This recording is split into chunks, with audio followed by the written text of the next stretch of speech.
শুক্রবার দুপুর ২টার দিকে মালয়েশিয়ার প্রধানমন্ত্রী আনোয়ার ইব্রাহিমকে বহনকারী উড়োজাহাজ হজরত শাহজালাল আন্তর্জাতিক বিমানবন্দরে পৌঁছায়। সেখানে তাকে স্বাগত জানান অন্তর্বর্তীকালীন সরকারের প্রধান উপদেষ্টা ড মোহাম্মদ ইউনুস। বিমানবন্দরে মালয়েশিয়ার প্রধানমন্ত্রীকে গার্ড অব অনার দেয়া হয়। অন্তর্বর্তীকালীন সরকারের ক্ষমতা গ্রহণের পর তিনিই প্রথম বিদেশি অতিথি হয়ে ঢাকায় এলেন। রাষ্ট্রীয় আনুষ্ঠানিকতা শেষে বিমানবন্দর থেকে মোটর শোভাযাত্রায় হোটেল ইন্টারকন্টিনেন্টালে পৌঁছান আনোয়ার ইব্রাহিম।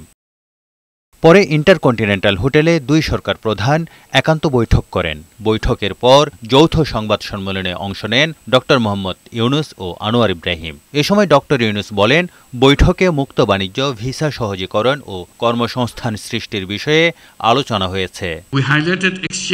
মালয়েশিয়ার প্রধানমন্ত্রীর আগমনে আমরা অত্যন্ত আনন্দিত।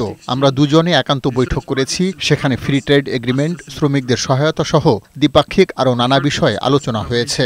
নতুন বাংলাদেশের সাথে মালয়েশিয়ার সম্পর্ক নতুন উচ্চতায় পৌঁছবে বলে প্রত্যাশা করি।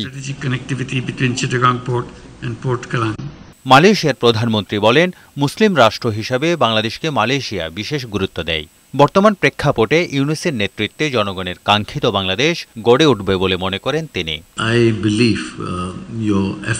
ডক্টর ইউনুসের সরকারের প্রতি আমাদের পূর্ণ সমর্থন রয়েছে। আমি বিশ্বাস করি বাংলাদেশের মানুষ যে কাঙ্ক্ষিত পরিবর্তন চেয়েছে, ইউনুসের হাত ধরে তার বাস্তবায়ন ঘটবে। পরে রাষ্ট্রপতি মোহাম্মদ শাহাবুদ্দিনের সাথে সৌজন্য সাক্ষাৎ করতে বঙ্গভবনে যান আনোয়ার ইব্রাহিম। রাষ্ট্রপতি বঙ্গভবনে তাকে অভ্যর্থনা জানান। পরে একান্ত বৈঠক করেন তারা।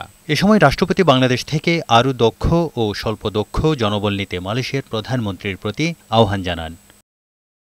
৫ ঘণ্টার সংক্ষিপ্ত সফর শেষে সন্ধ্যায় ঢাকা ছাড়েন মালয়েশিয়ার সরকার প্রধান। তারেক শিকদার, বৈশাখী সংবাদ, ঢাকা।